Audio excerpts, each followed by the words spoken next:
Hello everyone. आज हम लोग बात करेंगे ग्रेविटेशन यानी ग्रेविटेशनल फोर्स क्या होता है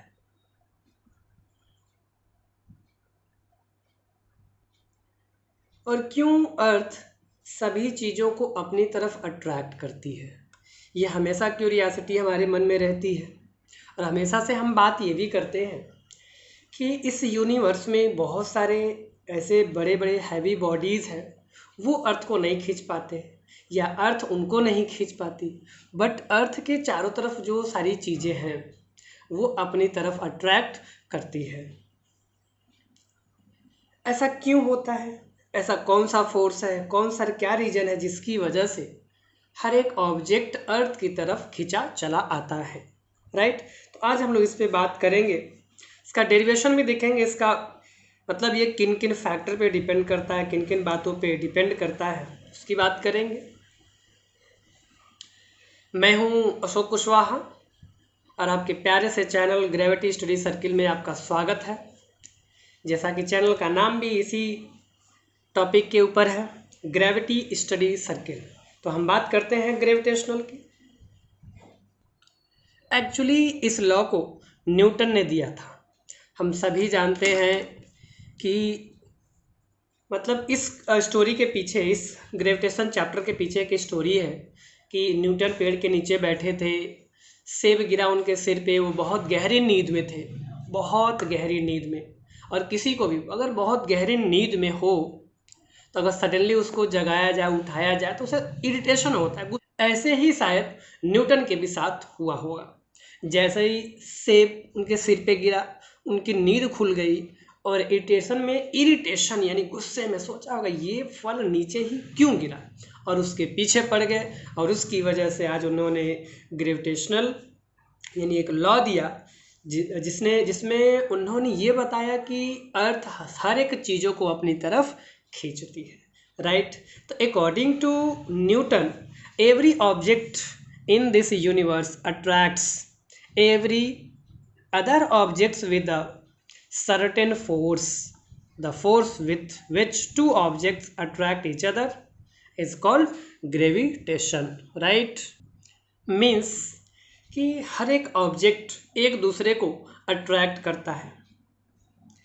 तो सिंपल जैसे एक क्वेश्चन करें, अगर अर्थ पे दो ऑब्जेक्ट रखे हैं, दो ऑब्जेक्ट, एक यहाँ पे है एक यहाँ पे, ये अर्थ पे है, तो ये एक दूसरे को अट्रैक्ट क्यों नहीं करता? बिकॉज ये दोनों एक दूसरे के मास पे डिपेंड करते हैं। अगर इसका मास m1, इसका मास m2 है, तो जो फोर्स एक्सर्ट होता है वह दोनों के मास के प्रोडक्ट के प्रोपोर्शनल होता है और इतना सफिशियंट नहीं होता कि एक दूसरे को अट्रैक्ट कर पाए। लेकिन अगर कोई स्टोन हम हवा में उछालते हैं तो भी वो अर्थ की तरफ आता है, या कोई ऑब्जेक्ट किसी बिल्डिंग से ड्रॉप करते हैं तो भी अर्थ की तरफ आता है। ये बहुत सारे क्वेश्चन हमारे दिमाग में होते हैं। इस क्वेश्चन का अभी सॉल्यूशन मिलेगा इस लेक्चर के एंड होते होते। राइट। और एक चीज और कि एवरी ऑब्जेक्ट्स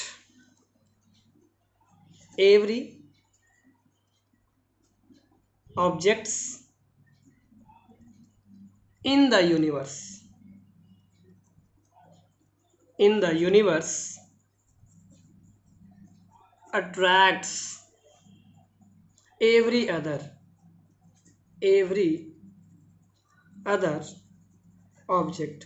मतलब हर एक ऑब्जेक्ट एक दूसरे ऑब्जेक्ट को अट्रैक्ट करता है। जैसे आप जहाँ भी बैठे हो, आप में उस ऑब्जेक्ट में एक फोर्स लगेगा, या क्लास में बच्चे बैठे, सारे बच्चे बैठे हैं, वो एक दूसरे को फोर्स लगा रहे हैं, that is also gravitational force. But वो एक दूसरे को अट्रैक्ट नहीं कर पाते हैं। रीजन है ये मास तो प्रोपोर्शनल होता ही दोनों के प्रोडक्ट, और साथ ही ये भी होता है उनके बीच का डिस्टेंस जैसे जैसे बढ़ाएंगे वैसे वैसे फोर्स कम होगा। तब आप ये कहोगे कि हम दोनों पास पास बैठे फिर भी नहीं खींच पा रहे, तो मास लगभग बराबर है इसलिए भी नहीं अट्रैक्ट कर पाते हैं।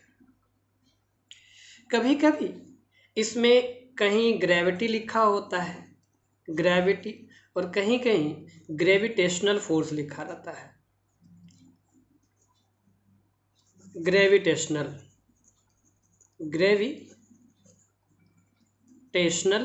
फोर्स। ये ग्रेविटेशनल फोर्स का मतलब ये है कि किसी दो ऑब्जेक्ट के बीच में जो फोर्स लग रहे हैं, किसी दो ऑब्जेक्ट, एनी टू ऑब्जेक्ट, यानी बिटवीन एनी टू ऑब्जेक्ट, किसी दो ऑब्जेक्ट के बीच में जो फोर्स लगते हैं उसे हम ग्रेविटेशनल फोर्स कहते हैं। अब वहाँ पे और भी सारे फोर्स होंगे, but here we are talking about only gravitation force, means gravitational force.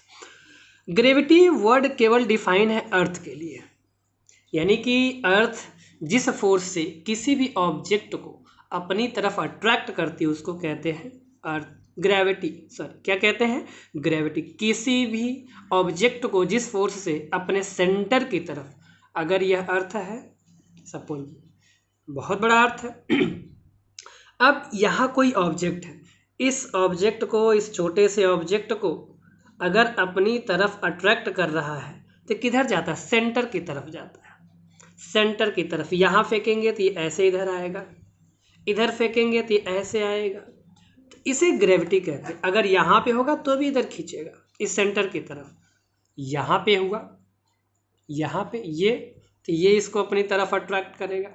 कभी ऐसा नहीं होता कि फेंका और इधर चले जाए, नहीं। तो that's why we are saying that कि earth exert a force on every object to attract its centre of the earth, यानी सेंटर की तरफ कोई भी object, that is gravitational force. और जिस फोर्स से अट्रैक्ट करी उसे ग्रेविटी। और किसी दो ऑब्जेक्ट के बीच में, सपोज, व्हाट सपोज, तो सपोज मीन्स कि ये दो ऑब्जेक्ट यहाँ अर्थ के ऊपर ही रखे हुए, अर्थ के सरफेस से थोड़े से हाइट पे, या फिर हम अर्थ के सरफेस पे ले लेते हैं, क्या ये दोनों आपस में एक दूसरे को अट्रैक्ट करेंगे? ऑफ कोर्स, जितना फोर्स यह ए बी पर लगाएगा उतने ही फोर्स बी के द्वारा ए पर लगेगा। तो that's why they are unable to attract each other towards themself, right. और जब यूनिवर्स में कोई दो ऑब्जेक्ट एक दूसरे पे जो फोर्स लगाते हैं वह मास के प्रोडक्ट के डायरेक्टली प्रोपोर्शनल और इन्वर्सली प्रोपोर्शनल होता है उनके बीच के डिस्टेंस का। अगर ये डिस्टेंस r है तो उनके इन्वर्सली प्रोपोर्शनल होता है स्क्वायर के। इसी को हम कहते हैं यूनिवर्सल लॉ ऑफ ग्रेविटेशन। क्या कहते हैं? यूनिवर्सल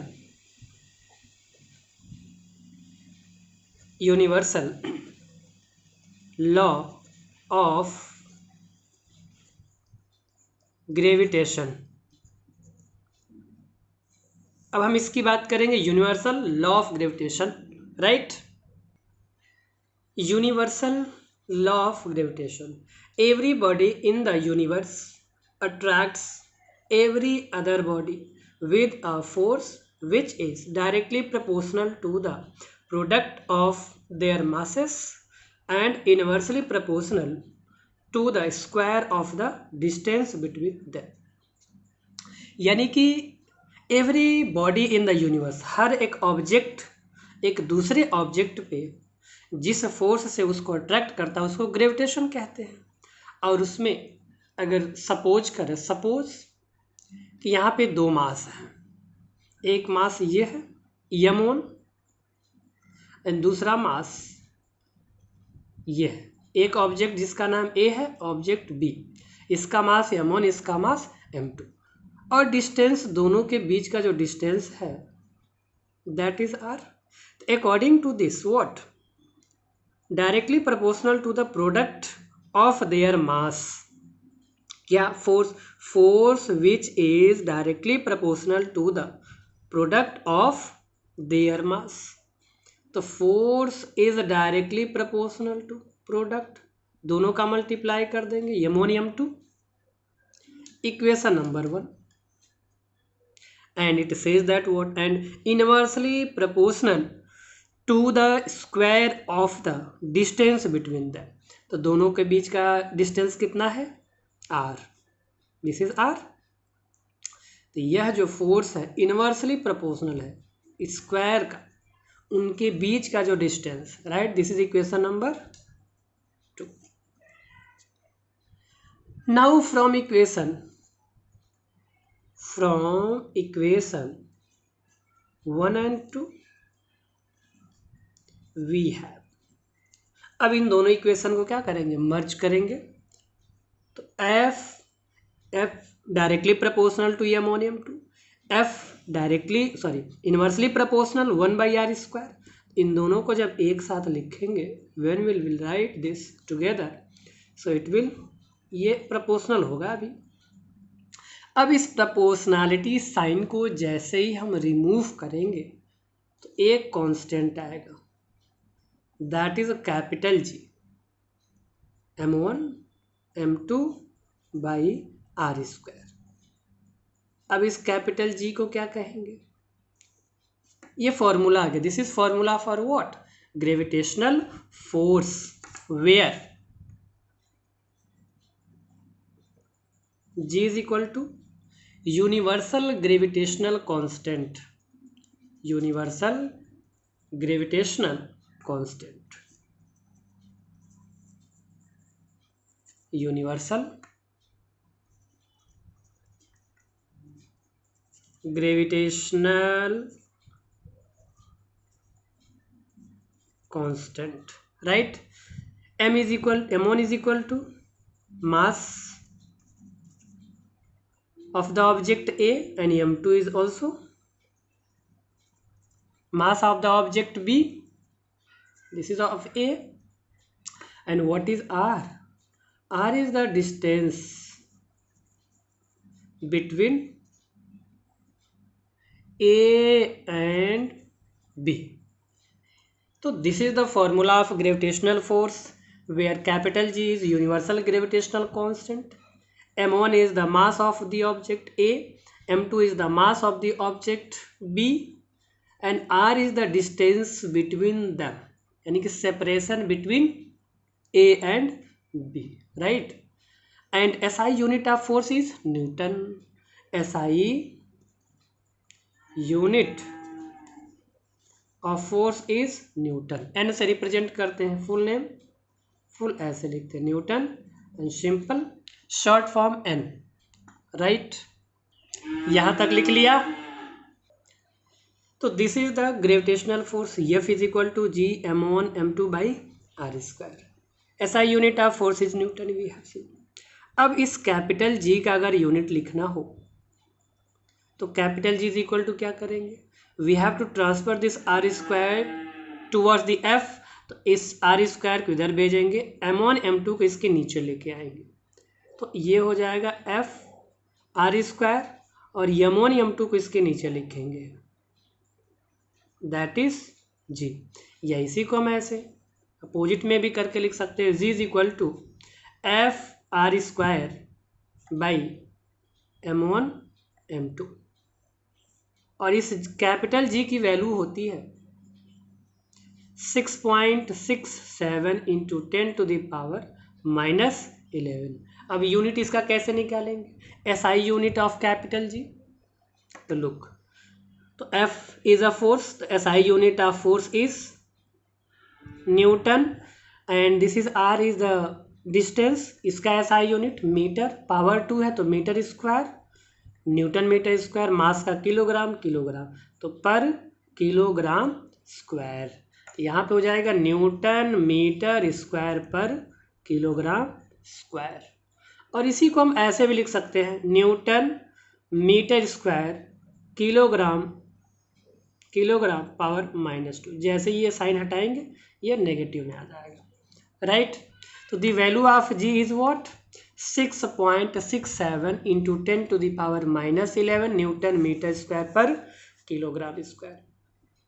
अब यही ग्रेविटेशनल फोर्स सन और अर्थ के बीच में भी लगता है, सन और मार्स के भी बीच में लगता है, विनस और अर्थ के बीच में लगता है, अर्थ और जुपिटर के बीच में लगता है, अर्थ और सैटर्न के बीच में लगता है, अर्थ और नेपच्यून के बीच में लगता है। यानी कि जितने भी ऑब्जेक्ट इस यूनिवर्स में हैं, यही ग्रेविटेशनल फोर्स वर्क करता है, राइट। अब ये मास बदल जाएगा। अगर हम बात करेंगे, यहाँ सन है, सन एंड अर्थ, तो इनके बीच का डिस्टेंस बहुत ज़्यादा हो जाएगा, ठीक है। या कैपिटल आर मान लेते हैं, इसका mass of sun is what, suppose M S ले लेते हैं, mass of sun, and mass of earth E. तो what will be force between them, F is equal to capital G M S M E by capital R square.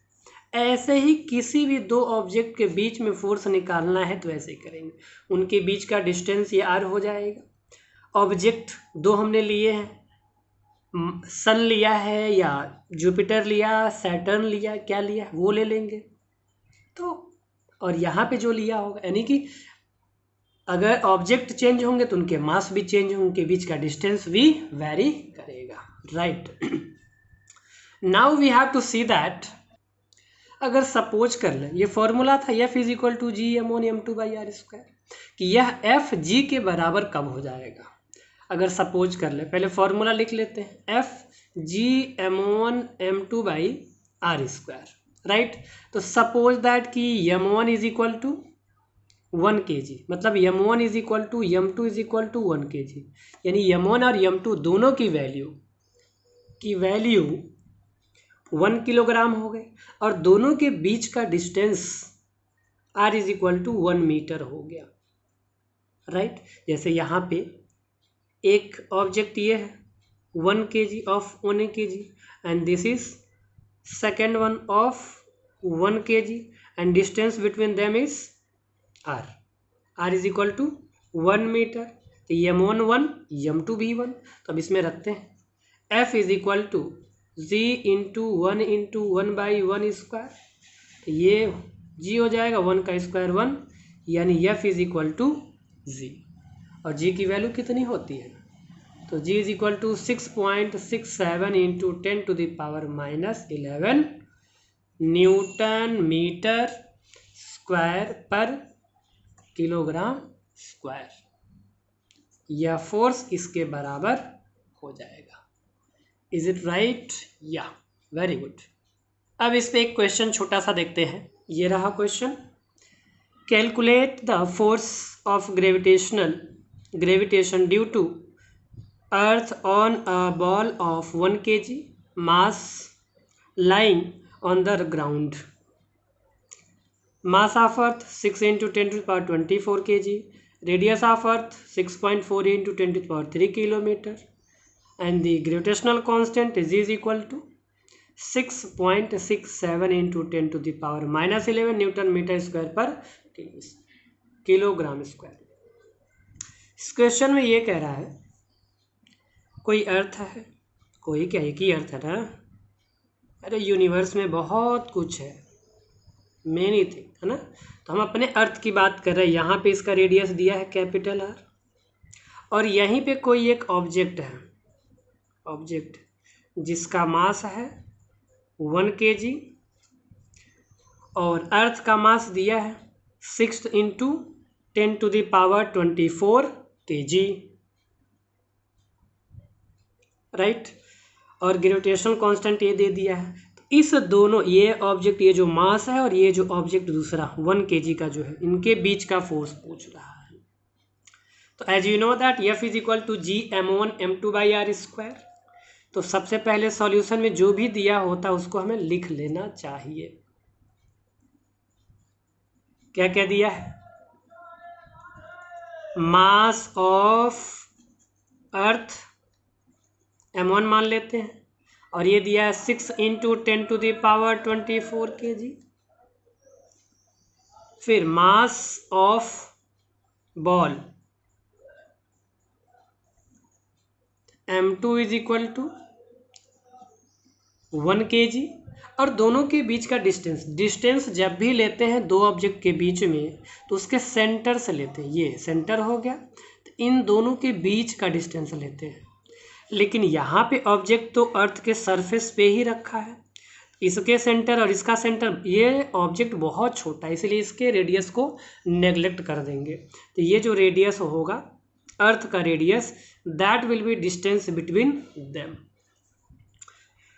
Distance कितना होगा, distance capital R मान लेते हैं या small are जो भी। तो that given distance, distance radius दिया है ना, तो रेडियस ही डिस्टेंस होगा। कितना दिया? 6.4 इंटू 10⁻³ 6.4 इंटू 10⁻³ किलोमीटर। अब इसको मीटर में चेंज करेंगे, एसआई यूनिट में, तो 10⁻6 मीटर हो जाएगा। Because of 1 kilometre is equal to 1000 metre, या इसी को लिखते हैं 10⁻3, राइट। तो यहाँ पावर में अगर 3 ऐड करेंगे तो 6 हो जाएगा, मीटर में कन्वर्ट होंगे। And as we know that gravitational force F is equal to G m1 m2 by capital R square. Small R capital R यहाँ हो गया तो इसलिए आर लिख दिया, स्मॉल आर भी लिख सकते हैं, कोई प्रॉब्लम नहीं है। ओके, नाउ तो यहाँ जी की वैल्यू रखते हैं 6 यहाँ पे 6.67 दिया, अगर राउंड ऑफ लें तो ये 7 है, तो ये 6 से 7 हो जाएगा, तो 6.7 इंटू 10⁻11। ऐसा इसलिए क्योंकि इसका सिग्निफिकेंट फिगर, किसका, यहाँ पे रेडियस का भी, छोड़ो सिग्निफिकेंट के फिगर में मत जाओ, वो क्लास 11th में पढ़ोगे। बस इतना जानो कि यहाँ पे राउंड ऑफ लेके 6 को 7 कर सकते हैं। तो जी की वैल्यू 6.4 इंटू 10⁻6 यहाँ से हो गया, राइट। सॉरी जी की वैल्यू लिख रहे हैं ना, तो जी की वैल्यू ये है 6.7 इंटू 10⁻11, राइट, वेरी गुड। ये गलत है, जी की वैल्यू 6.7 इंटू, जी की वैल्यू 6.7 इंटू 10⁻11 इंटू m1 किसको कहा है, मास ऑफ अर्थ, तो ये हो गया 6 इंटू 10⁻24। अब m2 की बारी, तो m2 लिया है 1 kg, तो 1 kg हो गया डिवाइडेड बाई आर की वैल्यू ये रहा 6.4 इंटू 10⁻6, यहाँ पावर 2 है, इस वैल्यू पे भी पावर 2 हो गया। अब इसको सॉल्व करते हैं, क्या होगा, इस 6.7 और 6 को एक साथ लिख लेते हैं, पावर -11 है और ये 24 है, तो सब्ट्रैक्ट करेंगे तो 10 पे पावर कितना आएगा, 13, राइट। 1 का मल्टीप्लाई कोई इफेक्ट नहीं करेगा। अब ये पावर 2 है तो 2 टाइम लिखना होगा, 6.4 इंटू 10⁻6 एक बार हो गया, पावर 2 होने की वजह से फिर लिखना है 6.4 इंटू 10⁻6। अब क्या करें, अब फिर से इनका तो मल्टीप्लाई कर देंगे और इसको एक साथ लिख लेंगे, लिख लेते हैं एक ही साथ 6.7 इंटू 6 इंटू 10⁻13 ऊपर है और नीचे हो जाएगा 6.4 इंटू 6.4 और यहाँ 10 पे 6, यहाँ 10 पे 6, ये 10 पे 12 हो जाएगा। अब इसको ऊपर ले जाएंगे इस पावर को, तो जब ऊपर ले जाएंगे तो क्या होगा, ये F इज इक्वल टू है, यहाँ पे हो जाएगा, ऊपर मल्टीप्लाई कर देते हैं 6 7 जा 40 टू 2 और 6 जा 36 और 40.2 हो गया। ऊपर 10⁻13 है, इसको ऊपर ले गए तो 10 पे पावर -12 होगा, नीचे बच गया 6.4 इंटू 6.4। अब इसका इधर कर देते हैं मल्टीप्लाई, तो ऊपर आया है 40.2 और यहाँ पे 10⁻13 है और ये 12 नेगेटिव है, ये पॉजिटिव, तो केवल 10 पे 1 आएगा, 10 पे 1 को 10 ही लिखते हैं और इसका जब मल्टीप्लाई करेंगे तो आएगा 40 पॉइंट कितना आएगा, जल्दी बताओ, 96, हाँ 64 इंटू 64, फिर पॉइंट लगा देंगे तो 40.96। ओके, या मज़ा आया। अभी कहाँ, अभी देखो इसका मल्टीप्लाई कर दो, इसमें पॉइंट हट जाएगा, 402 4.96, ऊपर नीचे 100 से मल्टीप्लाई कर दो, यहाँ से पॉइंट हट जाएगा, 42000 496 और इसको जब डिवाइड करेंगे तो आएगा लगभग 9.8। कितना आएगा? 9.8 न्यूटन। ये हो गया आंसर। Means what? मतलब ये है कि यह जो अर्थ है इस ऑब्जेक्ट पे 9.8 न्यूटन का फोर्स लगेगा। इसी को तो कहते हैं ग्रेविटेशनल, यानी हमेशा ग्रेविटेशनल जी होता है ना जी, ग्रेविटेशनल एक्सेलरेशन जो हम लोग पहले पिछले चैप्टर में पढ़े हैं। जी की वैल्यू क्या होती है? 9.8। तो इसी एक्सेलरेशन से इसको अपनी तरफ अट्रैक्ट करेगा, फोर्स भी 9.8 होगा। राइट। एक क्वेश्चन और देखते हैं। इस क्वेश्चन में देखते हैं the mass of the earth is 6 × 10⁻24 kilogram and that of the moon is 7.4 × 10⁻22 kilogram. If the distance between the earth and the moon be 3.84 × 10⁵ kilometre, calculate the force exerted by the earth on the moon। और जी की value यहाँ पे दे रखा है, जी is equal to 6.7 × 10⁻−11। Sir आपने तो बोला था 6.67। अरे राउंड ऑफ लोगे तो यही मिलेगा, 6.7 ही मिलेगा। Right. Okay sir, very good. अब लिखो फटाफट, जो दिया है उसको लिख डालो। फोर्स ही पूछा है ना, force between earth and moon. तो पहले यमोन कह दो, mass of the earth M one is equal to 6 × 10⁻24 kg। और यम2 कह दो मास ऑफ द मून। तो मास ऑफ द मून यम2 इज इक्वल टू कितना दिया है? ये रहा 7.4 × 10⁻22 kg। और दोनों के बीच का डिस्टेंस दिया है, distance between the earth and the moon be this. कितना डिस्टेंस? आर कह दो, स्मॉल आर। तो 3.84 × 10⁵ किलोमीटर। अब इसको मीटर में चेंज करना है, तो 3.84 × 10⁵, में 3 ऐड कर दो, 8 हो जाएगा, 8 मीटर। क्योंकि 1 किलोमीटर में 10⁻³ मीटर या 1000 कहते हैं। राइट। अब फोर्स निकालना है, फोर्स निकालते हैं। Formula F is equal to G m1m2/r²। Right. Value फटाफट पुट करो। G इज इक्वल टू क्या होगा? तुसी ग्रेट हो, तुसी ग्रेट हो। रखो 6.7 × 10⁻−11। यमोन की वैल्यू यहाँ पे 6 × 10⁻24। यम2 इज इक्वल टू, यम2 यहाँ पे है 7.4 × 10⁻22। ये ना यम2, ये रहा। आर की वैल्यू यहाँ पे ये है, तो 3.84 × 10⁵। पावर वाले को एक साथ रखते हैं। पहले ऊपर वाले को इसको और इसको एक साथ लिख लो। 6.7 × 6 × 7.4 × 10⁻−11 10⁻24 10⁻22। एक यहाँ है, एक यहाँ, और एक खींची की यहाँ पे है। मारो गोली, मत मारना। अरे कंचे वाला गोली मैं बोल रहा था, तुम भी गलत समझते हो। अब देखो, इनको मल्टीप्लाई करेंगे और इनको पहले सेटलमेंट करते हैं। इनकी सेटलमेंट तो करना ही पड़ेगा। अब देखो 10⁻11 यहाँ, तो 22 में से 11 सब्ट्रैक्ट कर दो, 11 बचेगा, 11 में 24 ऐड कर दो, कितना आएगा? 35।